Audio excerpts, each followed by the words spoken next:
sexual stress, the stress impacted on unhealthy eating and the impacts that the performance of sex may have in your marriage. And so these are some stressors, even spiritual expectations. These are some stressors that we go through that are common stressors and phobias. And unhealthy anxiety are something like agoraphobia. Agoraphobia is the fear of open spaces. People who suffer from agoraphobia need to see an exit. They need to see that there's a way out of an open area where they can flee. And so people that suffer from that particular phobia, it can become a stressful type of anxiety. Some others are acrophobia. You got what they call entomophobia, which is the fear of insects. And so these are some phobias that people go through, and they actually label them anxiety disorders. And these fears are created by the experience or education of fear due to negative resulting impacts on things. I'll give you another phobia that is really common in some of us is the phobia of using drugs. A lot of us grow up and we may see people who have uh, been strung out on drugs and seen the impact that it's had on destroying families, destroying generations. And so for those of us that are educated or know about that, we develop a phobia against using drugs. And so these are just some common phobias and things that we go through. One of the uh, other common responses to some of these fears is something that we call fight or flight. And so fighting or flighting is a common way that people react or handle phobias. If you have a fear of something, either you gain the strength to fight it or you flight from it.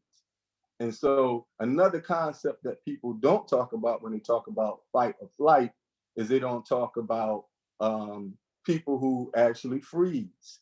There are some anxieties that you neither fight, you neither flight, but you actually freeze. And so those are some other responses to fears. We're going to talk about the part of the body, and I have a picture of a brain here I like to use sometimes. We have what they call like frontal lobes, prefrontal lobes, and one of the parts of the brain that actually deals with anxiety and fears is the amygdala. And what the amygdala does is it causes your brain to utilize or strengthen or to weaken those areas of your body that have nothing to do with having the development to conquer fear, such as it may lessen the muscles and the blood toward your intestines.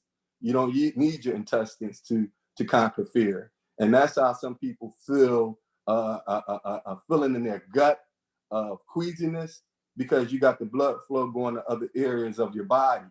So the amygdala actually helps the body or helps the brain to respond to certain things, and it helps us to focus on those presenting dangers.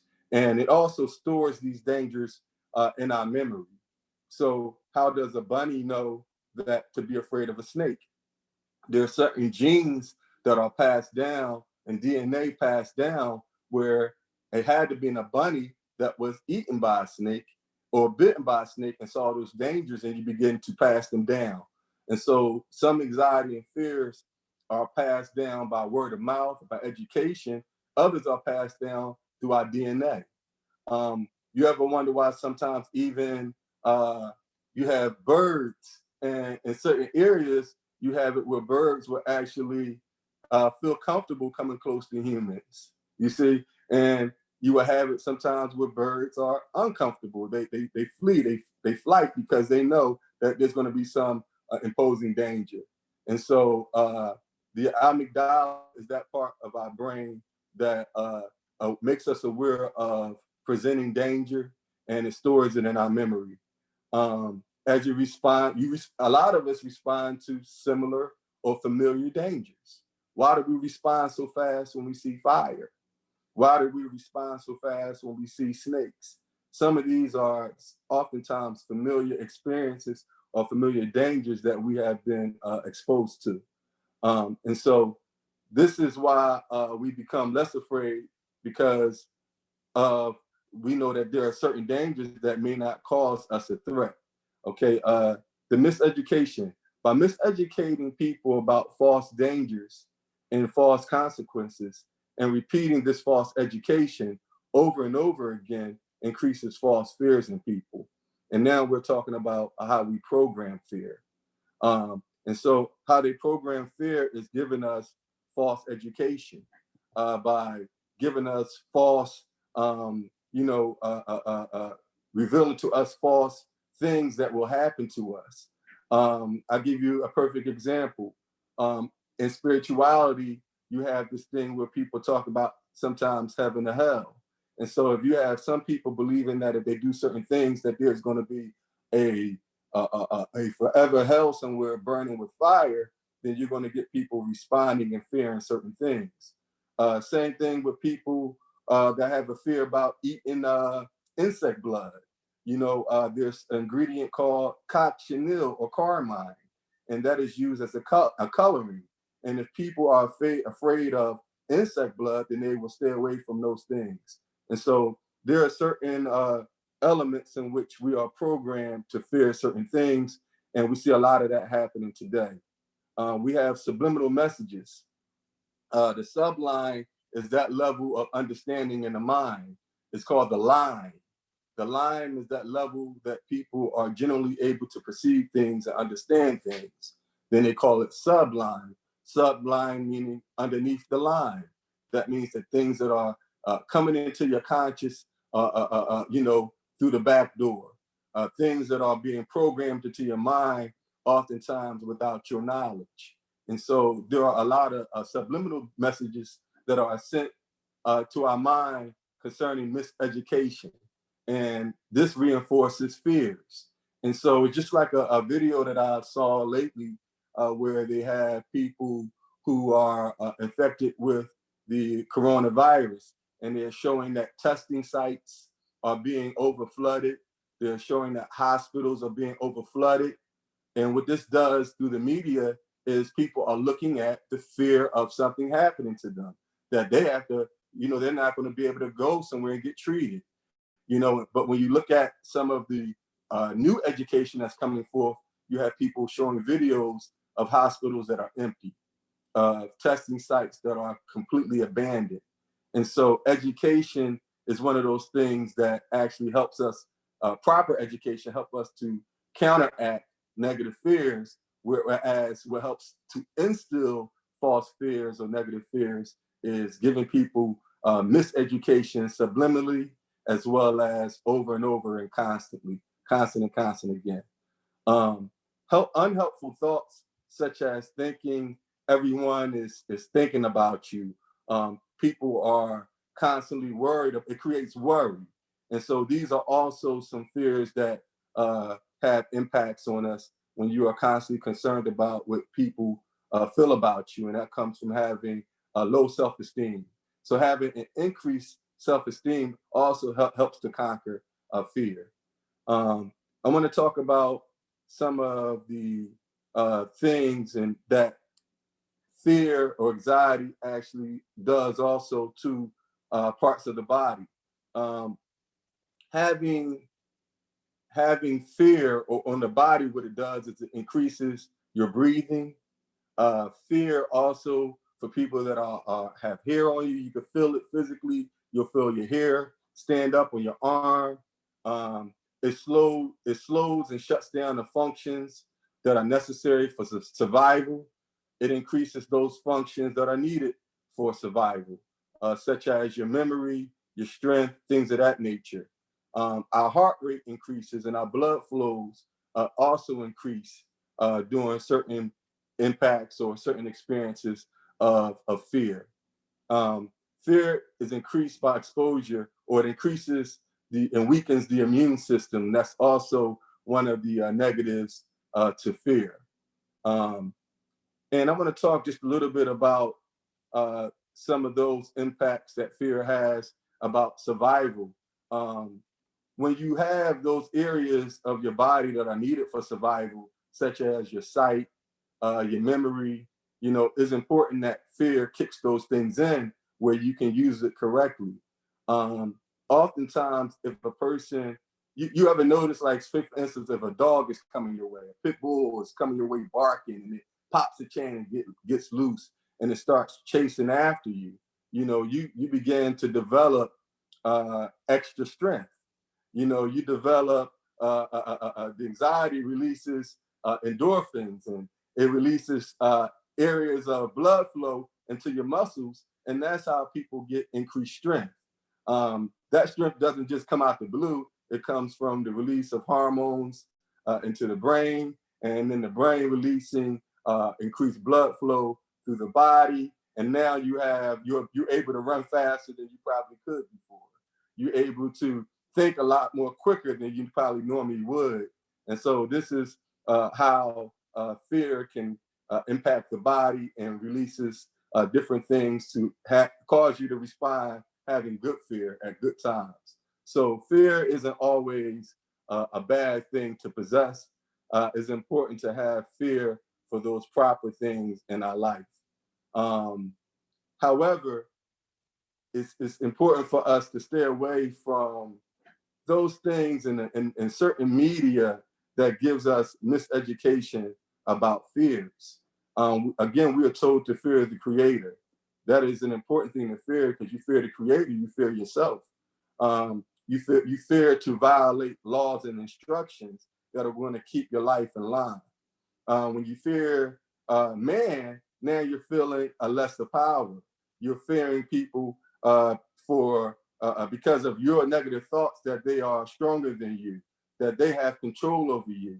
And that's why fear is indoctrinated in our minds today. We're taught fear. We're taught fear through television, through radio, through social interactions. Why do people want to teach us fear? Because if people can get you to fear, then they can control you. They can control what you buy from the store. They can control how you treat your family. They can control how you treat yourself. They can control where you put your energy at. Fear can also be a control technique. Mental enslavement, fear is one of the techniques used by people who try to get people involved in mental enslavement. Is another tactic, fear. We know the different things that they used to do to us as slaves to create fear in our minds and in the minds of our people. And that has been passed down to us generation to generation. We have a fear of opening businesses. We feel like if we work for somebody, we will have more stability. So we are taught over and over again to good jobs, to work for the system, to do different things, because there's going to be stability in that. And then what we're taught is to fear our own self, to fear that if you came up with a business idea, it won't be successful. We are taught to fear many things that keep us down from fulfilling our potential or coming out with the best of our abilities. And so we have to be aware of these false fears that are pressed upon us. Fear those things that are going to cause you to protect yourself. Fear those things that are going to cause you to avoid danger. Don't fear those things that are going to cause you not to be successful and to have increased low self-esteem and things of that nature. How do you conquer fear? Is by educating yourself. We have to educate ourselves on whether a danger is real or not. We educate ourselves to find out whether what we are told to be afraid, if it's really going to have the negative impact that people are telling us is going to have. And so education is one of the things that conquers fear. Fear is more of a disease that is killing people today than COVID-19. Fear is the disease that is causing us to really, is killing people by the millions, you see? And so COVID is killing people, what, by the hundreds, maybe the thousands, but you have fear killing people by the millions. And so we as a people should be encouraged to no longer fear those things that are going to cause our body problems. Stress affects your immune system. It makes you sick. Have stress and have fear towards those things that are going to help you to be better. Fearing to be unsuccessful. That's a good fear. Feel fear. Don't even feel failure all the time, because you're going to fail in life. That's a natural thing sometimes. And so this short speech, and I don't have a lot of time, is to really give some education on what fear is, how fear impacts the body, the things that we should fear, things we shouldn't fear. And again, family, just be encouraged to continually to educate yourself about fears, about things you should fear and shouldn't fear. These things are vitally important, especially today. I mean, it's interesting that they, even with COVID, they're telling people that this is an airborne disease or a airborne, ailment. Well, it's always been airborne. But when you heighten certain things and you put it out there, it makes people create a fear. You have people now. It's important to understand this, especially when we talk about COVID-19, is that no matter why something came about, whether it's man-made, lab-made, or whatever it may be, it has impacted all of us, and that's a fact. However, when we have fear for the Creator and understand that we have the power to grow food, we have power to think for ourselves, we have power to move about, we have power to conquer anything, then it lessens the fear that we have and the power that we put into the hands of those trying to get us to fear. We have to learn to empower ourselves. We are made in the image of Elohim. And being made in the image of Elohim means you are made in the image of power. And the more, but in Psalms 82:6, it says, I have made you Elohim, but you shall die like men. And that's because the less power we possess, the less knowledge we possess, the more we become futile, the more we become less Elohim-like. We're made in the image of Elohim, meaning that we are powerful. If you're made in the image of a car, more than likely you're a car. If you're made in the image of a truck, more than likely you're a truck.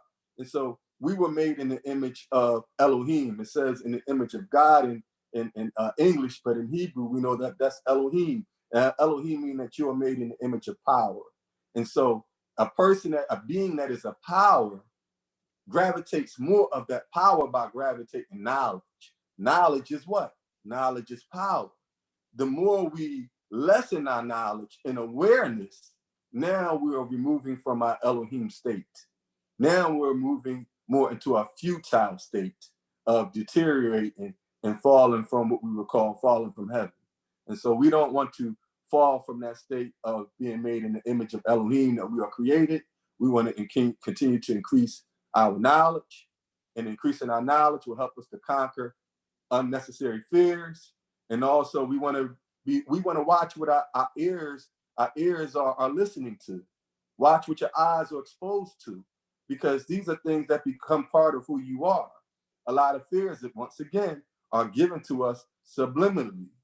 And so if things are touching our subline, coming underneath our subconscious, then sometimes you can't fight those things, because now they become part of your thought process. So we have to be careful of what we expose ourselves to. And you should see it. They're doing tests now that are showing how people are responding to even COVID-19. People that are exposed to the media are responding with more fear. People that are not exposed to many of the false fears of the media they have less fear to it, and they have more knowledge to creating solutions. Fear doesn't help you to become knowledgeable creating solutions. Fear just increases your ability to run away, to give power to the thing causing you to fear. Again, we conquer that by getting knowledge, educating ourselves on those things that we should truly fear, those things that really present a danger to us. And so I hope there's something that I said that has given some enlightenment on fear, what it does to our body, the programming of fear that is being constantly put on us as a people, and how we can combat that fear with knowledge. I brought along with me a very special brother of mine, Morey Shalim, who is a survival expert. I like to call him the National Geographic of Hebrew Israelite culture.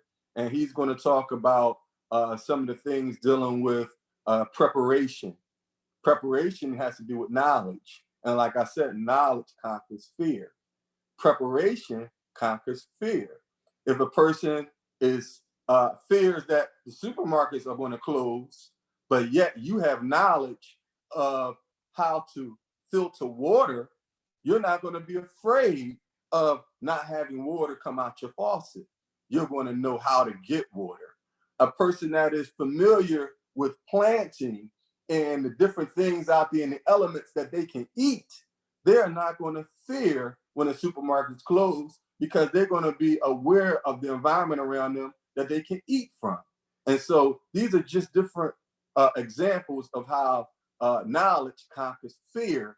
But if we let that fear overtake us and we're like, oh man, they're going to close the stores, people are buying up this, that, and the third, and now we start feeling into that, getting into our mind about that, letting that create stress, create anxiety. And now what do? We freeze up and we start to lower our immune system and we start to change our behavior and hurt and damage ourselves. And these are things that happen when we allow fear that is unwarranted to come into our minds. Your mind is where everything starts from. Proverbs says that. It says, guard your mind more than anything that you guard. For from your mind, everything comes into life. And think about it. Fear happens first in your amygdala and your mind. You see fear. You hear it. You see it. You smell. You can even smell fear. If you smell smoke, you know that there's a danger somewhere. And so our senses and our elements all happen in our mind. Everything starts in your mind. And so that's why I love our scriptures, because it talks about protecting your mind. Remember, I said, watch the things that you expose yourself to, the things you see, hear, so forth and so on. So at this time, I like to save a few minutes to be given to a dear brother of mine, Maurice Shalene, who is going to talk about some of the knowledge preparation of survival that we should do today to help fight against the unnecessary fears that we are being taught, that are being spread on us, that are being put on us, that we are being educated with. And so hopefully his knowledge that he brings forth can also help to this lecture on fear and how we as a people can conquer this unnecessary fear and not cause it to be dangerous to us. But now I do want to say before he comes on, and that's this. There are certain anxieties that aren't caused by current fears. Meaning, if you see a snake, yes, you should fear.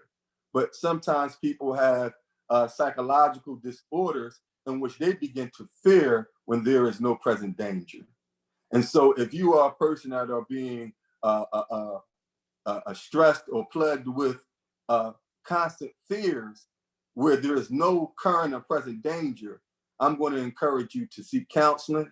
There are many avenues out there to help you to get over these anxieties. And one of the key elements to help get over many anxieties is something that we call cognitive behavioral therapy, CBT.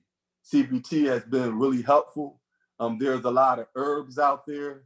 And so there are a lot of solutions that can help for people who are now going through, those rough times in which they are still going through PTSD, through post PSSD, and different things in their life. People who have been raped, they have gone through molestation, people who have been in accidents, people who have been abused, even people who have been have social anxiety disorders, and I know quite a few people who have discomfort being in social settings. And again, these are different kind of anxieties than the ones that I'm addressing. And so if you are a person that is being plagued with those type of anxieties and fears where you are getting unnervous and, your body and your mind is starting to worry you too much about things in which there is no current or present danger, my advice for you is to seek counseling. Proverbs 11:14 said that there is safety and a multitude of counselors. And so it is important to get help. And we as a people are constantly exposed to these fears and dangers because we are taught to hide these things, to not talk about them, to not discuss them. And so the burden is on us as people who help to be confidential, to give people confidence where they feel comfortable learning to express themselves, where they know we're going to do something about those people who have hurt them, or something can be done about their mental stress and worriness because of these conditions. So there is help out there for you. Be encouraged, seek counseling, seek advice. And so at this time, family, I want to save a little time, and I thank the platform, Sister Martina, our brother Kashad, as well as our Sister Rafaela. Thank you for considering me to share some information to the family. And again, I hope that this has been helpful. And now I'm going to bring on this time my brother, Moray Shalim, and praying that he's with us and can share some vital information about how preparedness helps to conquer fear. Hallelujah. Thank you so much for that, Dr. Yoel. That was fantastic. I wanted to, I don't see Brother Shalim on the chat here. If you are here, can you please let me know so I can unmute your mic?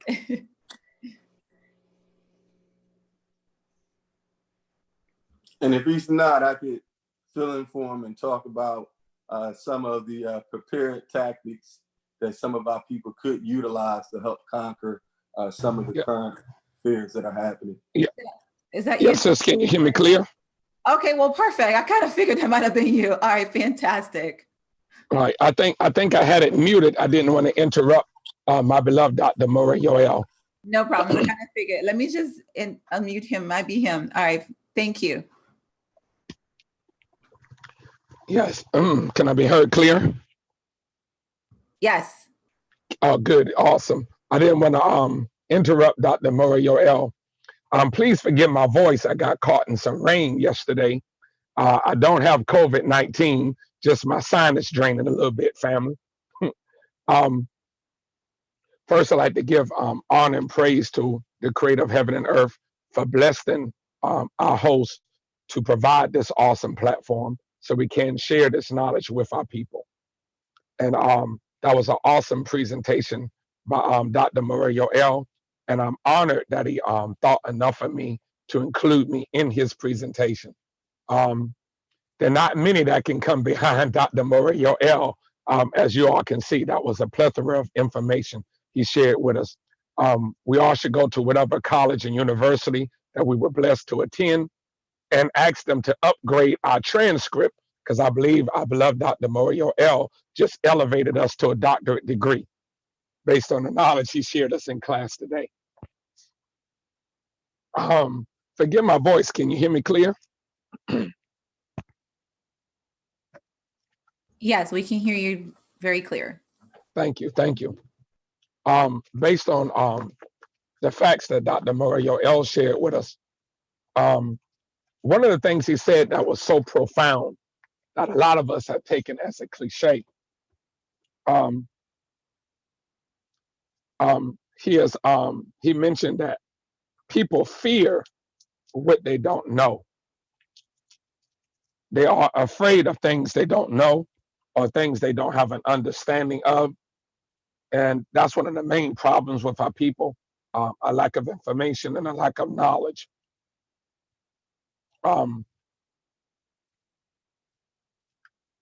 You will see, for the most part, that our people are reactionary. We are reactive instead of proactive. And normally, that reaction that we normally have is motivated by fear. We are also are people that will procrastinate. We'll wait till the last minute. We'll see the danger on the horizon, but we'll wait till the last minute before we take action. So we normally end up being on the tail end of the learning curve when it comes to responding to certain situations in our environment, certain situations we have to deal with. As I've been blessed to state in the past, when you look at the facts of the coronavirus, whether it's man-made or not, that's actually not the important point.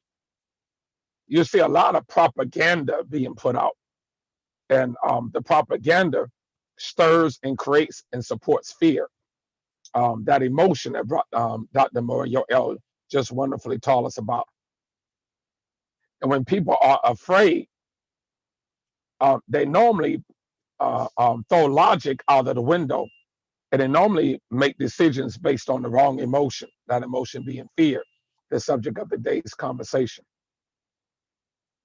And you will see proof of that if you just go to any social media platform, especially in our community. The majority of our people are so focused on fear mongering and spreading conspiracy theories. And most of the conspiracy theories don't make a lick of sense if they would just stop and think and apply some logic. And Dr. Morayal touched on it wonderfully. When you look at the facts of the coronavirus, it's mostly affecting people that have compromised immune systems and our beloved elders. Our elders who are normally in a weakened health state in the first place.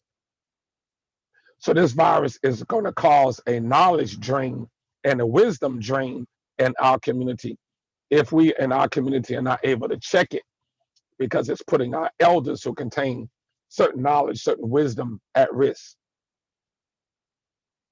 And then you'll see our younger generation promoting fear and propaganda that's been hyped up by the media, which is increasing the fear in our population that's most vulnerable, our elders. Some of our elders are not as well read because of the lack of education that was available to them when they were younger people upon the earth. So they don't have the resources or the means to go research and see if what you're sharing with them is factual or not. So you're actually increasing their fear, increasing their anxiety, which lowers their immune system. So you're making them more susceptible to become victims of this virus. So people that are doing that in our community are doing a great disservice to our community.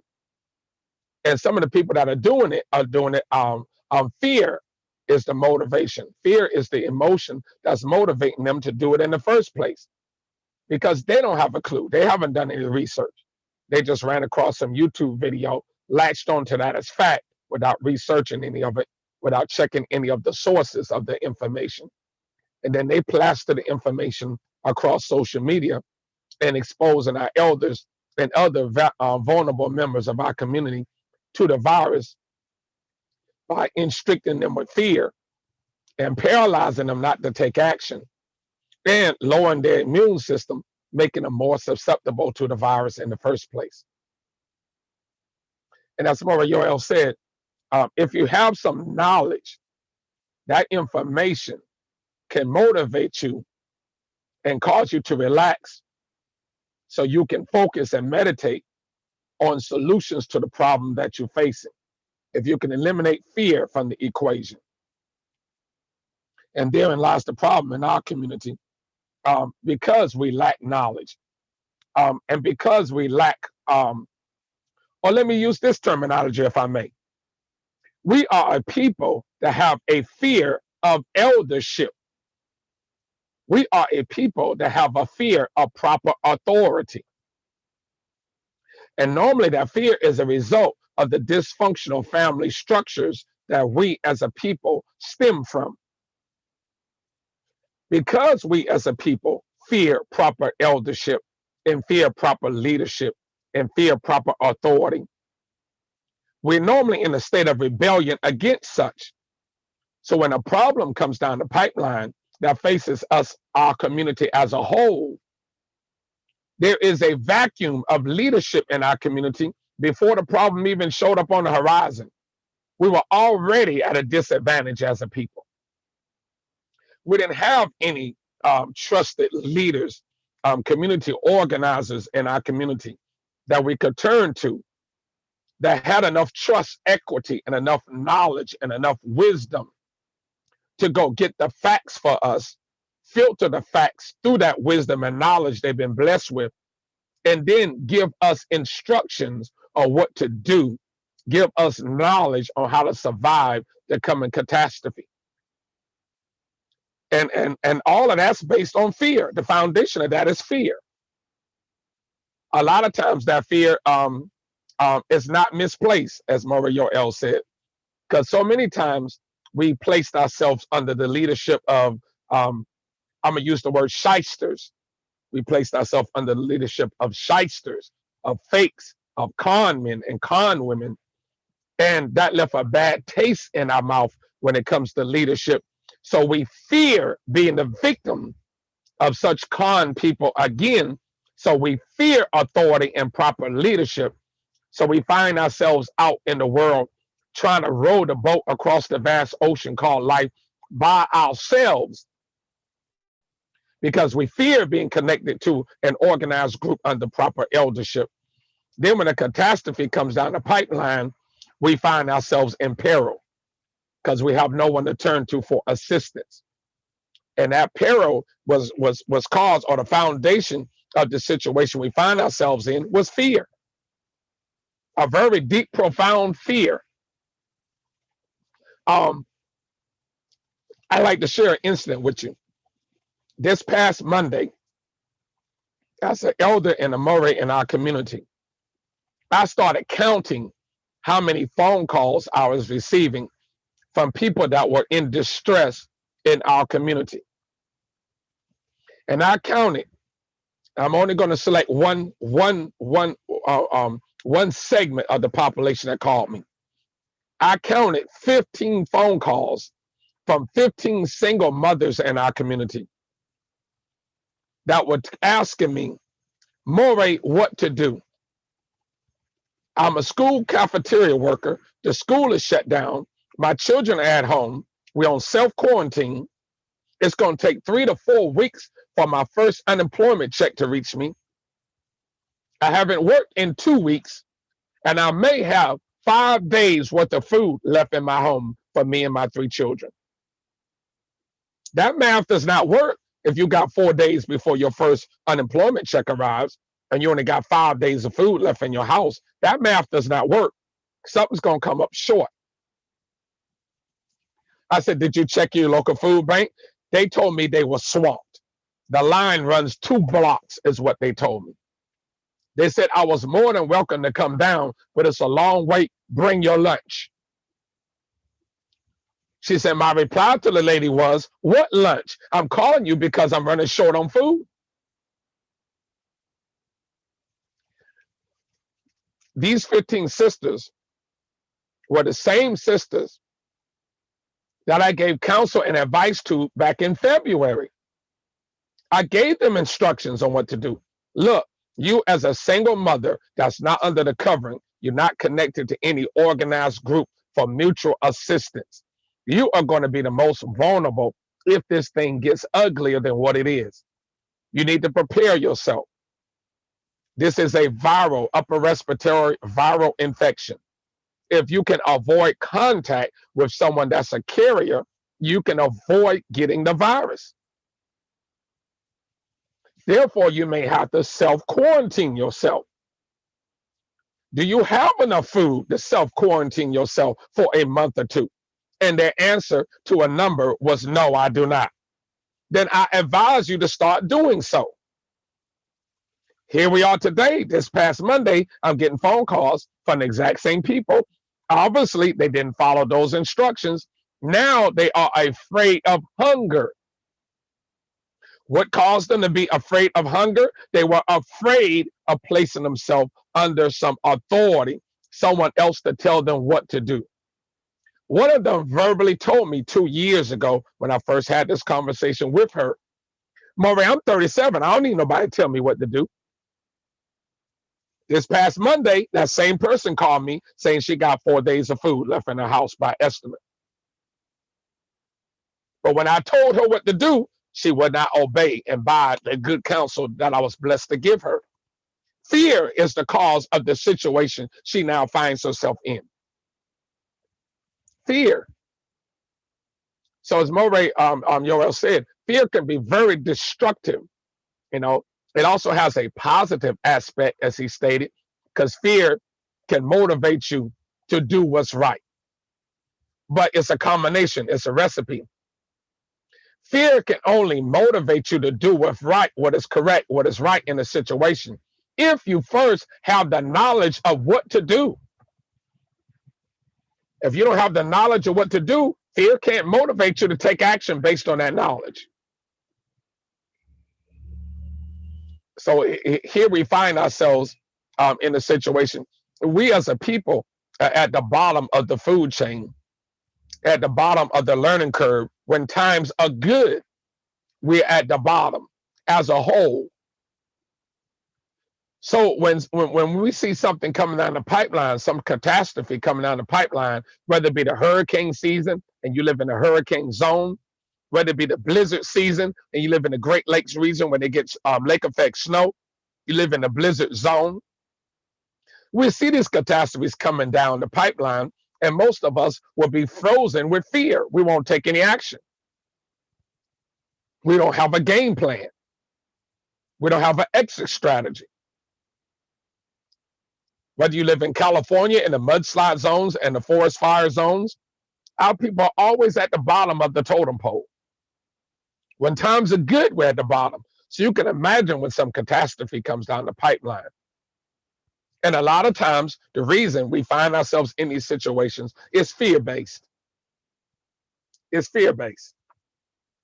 Even fear of what our peers are going to say if our peers see us receiving instructions from another adult. Child, I thought you was grown. Child, why are you obeying that from them? Fear of being ostracized by our peers is still fear. And that fear can cause us not to make the correct decision that could potentially protect our families from harm. Fear from being ostracized by relatives. Right? Fear, very powerful emotion. And as Murray said, it has a paralyzing effect. A lot of times we are afraid of the knowledge of what's coming down the pipeline. We have that old analogy of sticking our head in the sand like an ostrich. He sees danger, he buries his head in the sand. In other words, if I don't see it and I don't know about it, it doesn't exist. A lot of us go through life with that mentality. We don't want to know what's coming. And it's because of a gripping, paralyzing fear. Right, but it's something we as a people must learn to overcome. We must learn to overcome. The main thing to fear with this coronavirus, as it exists, the virus itself is not the great danger to the majority of the population. The majority of the victims of the virus, if you have a relatively healthy immune system, you will recover from the virus. It's those that are elderly with a compromised immune system that are at the greatest risk. The thing to fear the most is the economic impact that this virus could have if this viral season extends itself and the numbers get up to 1 million or more in North America. The economic impact, if the government becomes more draconian in their shutdowns and their quarantines. Most of our people live check to check. So most of our people are going to have a very difficult time surviving if their job is unavailable for 5 or 6 months. That's going to be very difficult for a lot of our people. And then you can imagine. Go ahead, sis. Sorry to interrupt. Sorry. It's just that we're running a little behind. Tom, you want to also give a little bit of time for some Q&A at the end? Let's do that. Awesome. So one of the things that I wanted to ask is, and then we have a couple more questions that I have written down from participants on YouTube as well. Yes. So what can we do to prepare? What can we do to prepare? Did I hear your question correct? Yeah, that is the question. Right. Inside my covenant of families, I, as their elder, instruct every head of household to already have a minimum of a year's supply of food and dry goods to have a long shelf life. Because you don't know what the future holds. You don't know what's coming down the pipeline. So a food supply is something that we as Black folk should have already been prepared for. Unfortunately, once again, because of fear, unfortunately, we are a people that believe it is a constitutional right for others to feed us. My father educated me a long time. Others feed us because it is profitable for them to feed us. The second it no longer becomes profitable for them to feed us, they will cease from feeding us. Then what you gonna do? Then some fear will really set in. But if you already have 6 months to a year supply of food and all of a sudden the grocery store shelves are empty, you can eliminate the fear of where's my next meal going to come from for me and my children. That fear doesn't exist in your household because you got 6 months. The disaster may not last 6 months. So if the economy recovers, you were good. You didn't miss no meals. So to answer your question, what to do to prepare in the present situation, if you are not exposed to the virus is of little consequence to you.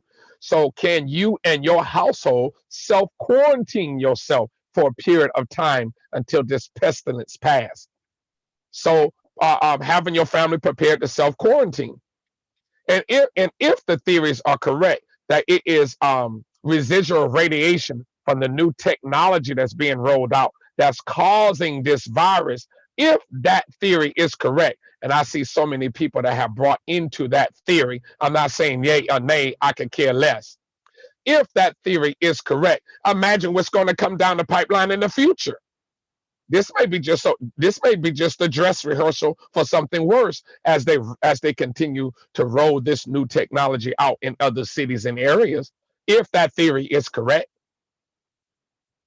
Got so it. yeah, we got to start. And a short answer to your awesome question is we need to start educating ourselves and becoming proactive. Stop reacting once it's already knocking. Once the catastrophe is already knocking at the front door. It's too late to react then. You should have been proactive before it even came over the horizon. Got it. Thank you so much for that, Dr. Shalim. Yes. I appreciate that answer. And we have a question from the YouTube for Dr. Yoel. Gail wanted to know, you made a list of phobias in the beginning of the conversation. Yes. And she just kind of picked up, towards the end. If you could quickly just go over that list of phobias, common responses that were discussed very early on in the conversation. If you can just go over that list, just really quick, so we can give a little bit more time for other people if they have any questions. Sure, that wouldn't be a problem. Some of the list of phobias are social phobias, such as agoraphobia. Agoraphobia is the fear of open spaces. It's when you actually are in a room and you feel anxiety and stress when you don't see an exit, a way out. And that's when some people have a fear of going into movie theaters or large rooms and they don't see an exit. They begin to feel anxiety, overwhelming anxiety, and overwhelming fear. You got acrophobia, which is the fear of heights. People that go over bridges. I had a sister call me not too long ago. She almost parked in the middle of the bridge, got out, and she called her husband. Her husband had to come and drive the car the rest of the way over the bridge. She was suffering from acrophobia, which is the fear of heights. People like that also are don't like to drive, get in elevators and things of that nature. You have pteromophobia, which is the fear of flying. You have claustrophobia, which is the fear of enclosed spaces. You have entomophobia, which is the fear of insects. And you have iphidophobia, which is the fear of snakes. You have some other phobias that exist. And a lot of those are some modern phobias. And so that's a list of phobias. And what I could do is put some of them in the chat and where you can find them and things of that nature. Perfect. Thank you so much. I appreciate that. So I've given permission folks to talk. Anyone has any other questions that you would like to ask right now? And if you do, you can unmute your mic.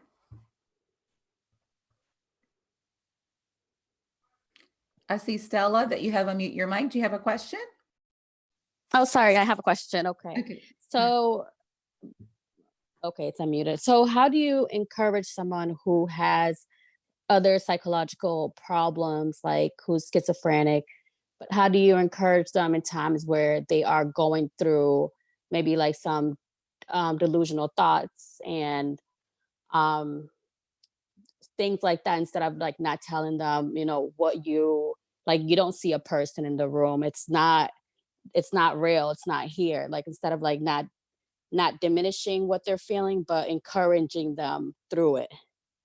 Yes, go ahead. Yes, that's a great question. First and foremost, I've worked with people that have schizophrenia and different type of disorders of that nature for a very long time. Many of them were beyond cognitive behavioral therapy. Some of them had to be placed on medication in order to cause a balance.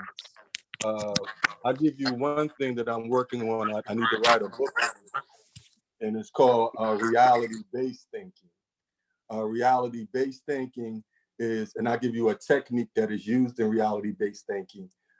Let's say someone is posed with auditory hallucinations or visual hallucinations, and they're about to have an episode. If you can place a rubber band on the wrist of that person, and you could teach them to feel the trigger before it happens, what they could do with that rubber band is pull the rubber band and pop it on themselves as hard as they can. And that sometimes helps to bring people back to a reality-based thinking. That technique also works with people who get easily unfocused, people who even go through some of the beginning stages of phobia. That initial thought, getting back into reality-based thinking, kind of triggers a sense of knowledge and a sense of courage. And so getting cognitive behavioral therapy is another thing that helps people who are suffering from auditory or visual hallucinations and schizophrenia. They want to get some cognitive behavioral therapy because in therapy, it'll help them to learn reality-based thinking techniques, as well as other behavioral techniques to help them to stay reality-based and not really give in to too much of those hallucinations. Okay. Okay. But it's, so say at the moment you don't have a rubber band and you're dealing with somebody who is, like I said, having thoughts about, you know, someone's going to kill me and, you know, saying things of that sort. Can you jump in and say, no one's going to kill you? Or do you kind of play into it in a way? Like, I'm not saying to lie to them, but do you kind of throw a white lie to make it better? Or do you never do that. You never do that. You have to be empathetic in your approach always. Empathy will actually create the bridge to getting across to helping them. So in that instance, and I've dealt with that before, you kind of get a person to settle down for a second, because sometimes worrying and be getting fidgety, they can begin to cause harm to themselves or to others. And so you want to get them calm, try to get their attention, and you want to let them know you understand what they're going through. You know, not that it's real, not that it's not real. You want them to know that you understand and you're here to help them to refocus. And then you just try your best to walk them through their situation to understanding that what they're going through is temporary. You know, say you're seeing 10 people in front of you that's not there. You let that person know you understand that they may be seeing 10 people. You understand that it may be causing them to feel nervous. But look, you know, show them through an actual physical, visual presentation that see the people aren't here. Bring them back to reality-based thinking. Start asking them what they feel. Ask them what color are their pants? What color is their shirt? You redirect their mind back to things that are real, and that helps their mind to be less distracted about their visual hallucinations. And visual hallucinations are sometimes more easy to redirect than auditory hallucinations. Excellent. Okay, thank you. Great question. I know we a little bit over time, but I did have one question um, for Dr. Yoel, and this is Kashab. In regards to laymen or untrained people that may be engaging with family or friends um, that may have what we believe or what we may see from our, or even what they may say, as far as any kind of issue they may be having. You know, sometimes the tendency is you want to help. What do you recommend for people who are not professionally trained in being of assistance to families and friends based upon either their diagnosis or what you may understand to be something that's not necessarily um, something that's not necessarily right? How do you recommend, or should they at all um, put themselves in a position to help? What is your recommendation for that? That's an excellent question, Kashab. Very excellent question. I always teach empowerment and solution. I'm very solution based, and so there's no such thing as not having the ability to do something, and you don't need a degree to do something. I would encourage someone in that stance, and I have in the past encouraged people to learn from to get in touch with those that are skilled in those areas, and to sit up under them. There are free, there are counseling community centers, there are mental health community centers in your areas. Go to those centers and get information. Go to those centers, and you can even ask to to do what they call learn training, where you could do practicums and you can sit up under people, watch videos of professionals. This goes back to this whole thing of conquering fears with knowledge. So get knowledge any way you can and empower yourself, but from those that are who are authorities in that area, who are knowledgeable in those areas that you are seeking. Books help, but I kind of stray away from a lot of books because what you read is not always what you will experience and encounter. I worked in a psych hospital for about 3 years, one of the largest psych hospitals in Philadelphia, and even some of the things I learned in school didn't explain some of the things I encountered. And so experience is really a true educator.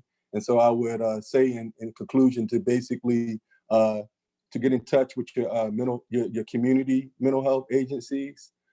They give out free information there, and to do some practicums. Go into these places and ask if tell them you're learning and you're experiencing this and you would like to learn. I have a daughter who's suffering from autism. Autism wasn't my strength. What I went and did is I got certified as a behavior analyst on autistic behavior, because I wanted to learn how to interact with my daughter a lot better. And so just empowering yourself with education.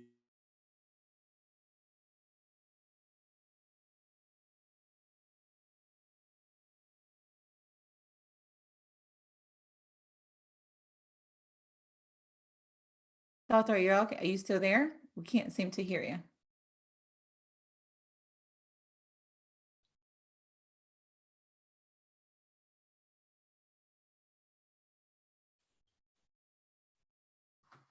Dr. Are you still there?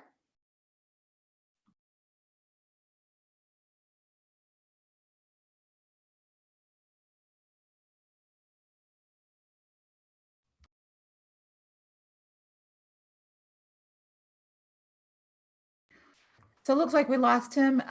So I just wanted to say a quick thank you for coming out today to our day 5. Unfortunately, we got cut off a little bit, so we might have some sort of technical difficulties.